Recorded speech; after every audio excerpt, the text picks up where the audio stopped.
Hey guys, I'm Dov, and today I'm back with more Total War Warhammer 2 multiplayer action. We're here today with a true classic, myself versus Flying Taco, Empire versus Greenskins. So let's get to it. I've gone for a relatively traditional build. We've got Azag the Slaughter here up in the air, a couple of Savage Orc, Boar Boy Biggins with the Broken Tusk Mob. We've also got some Spider Riders, some Wolf Riders, and Mangy Marauders up here.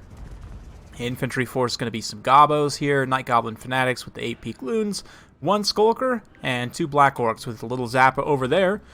4 Flying Tacos, a wild Empire build here, quite a wild build. He's got 3 Mortar War Wagons, some Spearmen here about to get charged, 4 units of Empire Knights, Volkmar the Grim going to be leading the way here, and a Jade Wizard. You can see Volkmar making his way over to start harassing my infantry force. There's also a steam tank over there on the far side. You just saw that shot moving in. So Volkmar comes in. I'm going to pop my Wa and charge in with these Savage Orc Boar Boy Biggins, but it is a bit of a trap. Volkmar calls down the Soulfire with the close-in cannon shots from the mortars and the steam tank. Of course, lack of AP on the mortars won't be a big issue against the light armor of those Savage Orc Boar Biggins. Meanwhile, over here, Azag comes down. He's able to crumb some of these Empire Knights, get onto these Spearmen here, and the little Zappa up on the hill is going to be used to go after the Jade Wizard here. I want to try and eliminate that caster early on if I can. You can see the mortar shots raining in there, doing some really nice damage. Broken Tusk Mob had come in and broken one of these spear units, so we're now going to follow up with them. Come after Volkmar. The Zap goes live and does a pretty decent amount of damage, about half HP, a little less on that Jade Wizard, but very good stuff. You can see while the light Savage Orc Biggins have routed away pretty expensive units, all said and done. The Broken Tusk Mob, though, with their heavier armor, going to be very key here. Up to 90 armor there. Nice charge on some goblins there. Meanwhile, on the far side, Azag just harassing some of these War Wagons. Quite a wild mobile battle here. You can see I'm able to smoke bomb the Jade Wizard and now start to attack him with some of these little Gobos as well. We've got a little bit of a pitched engagement here between these Black Orcs and some Gobos. And I've also got the Spearmen fighting here. Steam Tank relatively secure, just able to sit up on the hill and continue firing, but Jade Wizard been routed off. Volkmar's taken a ton of damage as well for his efforts here. That being said, we've been taking the mortar hits also. You can see Broken Tusk Mob get terrified away finally. Black Orcs have taken some damage. They're holding out pretty well, though, all things considered. The Empire Knights over here, keeping these mortar wagons secure. You can see that second Zap came in and just shattered that Jade Wizard. So Night Goblin Shaman has taken some overcast damage, but he's done his job. He can now use that Wand of Jet to try and regenerate more Winds of Magic for Azag's Spirit Leech, which is the only spell I brought on him. You can see we're also just kind of pressuring all across the field here. There's plenty of Empire Knights, though, that are going to be dangerous. A couple of units still pretty healthy here. Check in 36 kills. Very nice shot with the steam tank right down the side of the Black Orcs. Volkmar comes in for a rear charge. Empire Knights, the mortars are also firing in. It is probably going to be enough to rout off these Black Orcs. Nope, it looks like they do hold their leadership. Those Goblin Fanatics, though, obviously getting terrified away. I do manage to regroup my Boar Cavalry together here, though. So we're going to use them in tandem. We've got the Black Orcs and Azag kind of all unifying together. So these Empire Knights, although they do have some missile support, that steam tank going to continue to rain in shots at my high-value cavalry here. Azag has got the magic support from the crown. He comes in here. He can do some good armor-piercing damage. We're going to put him onto Volkmar as well since he has poison. He can try and slow Volkmar down, kind of control his movements a little bit here. Some Spearmen going to be sacrificed to help get some of those Black Orcs. That was pretty much 100% those Spearmen, though, if we actually look at the unit basis there. A little bit unfortunate, but the Empires... Knights here rallying to the cause of Volkmar. He is getting very low, though. Azag at this point just going to probably stand and fight. Nope, looks like, yep.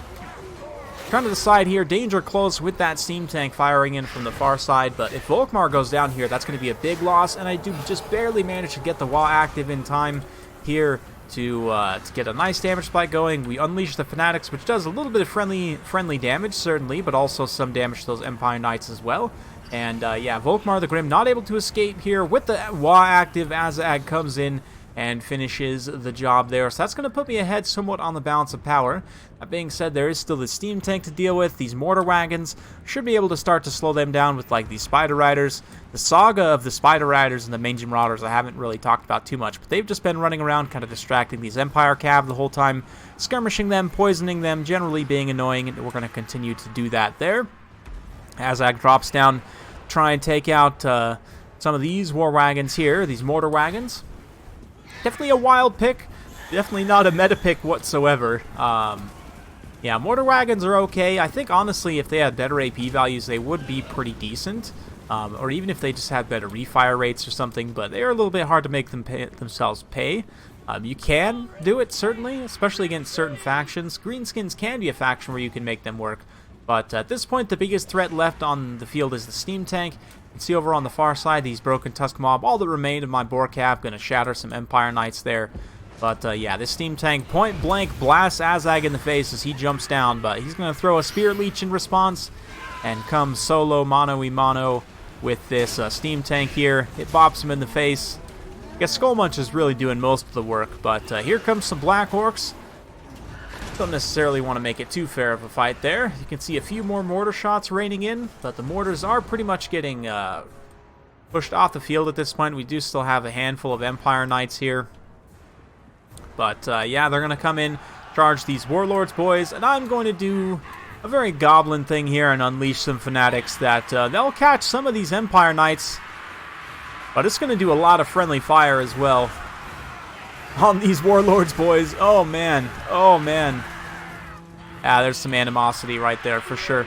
But it is actually enough to rout those Empire Knights, that AP damage from that Fanatics cast, so totally worth it in my book. The Gobbo comes over here to help support these Black Orcs, and yeah, this is going to be too much for the steam tank. All these Black Orcs with their heavy armor-piercing weapon damage going to be able to pretty consistently get hits against that low melee defense of the steam tank, and it's just a matter of time. The steam tank, though, let's see, 150 kills, 2 XP chevrons, definitely got some very heavy lifting done. You can see the 3 broken down mortar wagons that Azag just ate. And still those mortars from the far side firing in just relentlessly. But not going to be enough at the end of the day as Azag takes things home with his Black Orcs here. The Skulkers come in for a smoke bomb, and yep, there's critical army losses. Only the unbreakable steam tank, and then it explodes. So a tough day for the Empire, but I'm sure they'll bounce back. Well played to Taco. We played a bunch of games in this session, so you guys will be seeing quite a few between him and myself going forward. I'll try and space them out so you don't get them like all on the same day. But yeah, definitely very fun stuff. We're pretty evenly matched players, so they were definitely some fun games. And wild builds all around. For this, it's a little bit of a more traditional build. I think kind of the wild aspect is to take the Savage Orc Boar Biggins. And they did okay. I mean, I did kind of YOLO them into a situation where they definitely are not going to do well. Volkmar in specific, I mean, you can go after him if he has his abilities on cooldown, but that Soulfire is nasty against light armor physical resistance type cavalry, which the boars definitely are. And although they're slow, you kind of have to treat them more like almost like slow wild riders in a way. Yeah, so they came back though and did a little bit. The broken tusk mob though, you can see how much of a difference that heavier armor makes. The encourage, of course, helps them not be quite as easily terrified. They still are not necessarily immune to psychology, but good stuff there.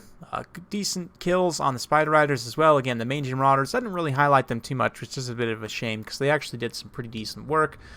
But for the flip side on the Empire Knights, a couple of them getting some pretty decent kills. One of them just got ran over a little bit there, but definitely the steam tank doing most of the heavy lifting there. 151 kills, 2 XP chevrons. Yeah, just didn't quite have enough to finish off Azag there at the end, and then the Black Orcs as well ended up being able to just cut through a bunch of stuff, both of them getting XP chevrons, and both being relatively healthy into that late game there. So, yeah, very fun stuff. This is such a classic matchup, man. One of the reasons I love this game so much. Orcs versus humans, you know, goblins, and the really classic kind of Tolkien-esque matchup. It's really a lot of fun. And there's a bunch of different ways both factions can go as well. These are 2 of the most flexible factions in the game, so both can go in wildly different directions. I kind of went for a little bit more of a traditional sort of combined arms approach here, whereas Taco definitely going for the more mobile artillery build, which is sort of something that the Empire specializes in. But it didn't end up working out okay. Honestly, I think a build like this would work decently well if you just cut the one mortar wagon and maybe go with some pistoliers, of course. Just something to give you a little bit more numbers, to go a little bit wider, have some units to chase routing units off the field, and just to have some additional kind of traditional missile pressure. So very fun stuff. Well played to Taco. Hopefully you guys enjoyed. If you do like this sort of content, be sure to like, subscribe, hit that bell notification button. Every time I upload a new video, you'll be notified. Thanks again for watching, and we'll see you next time.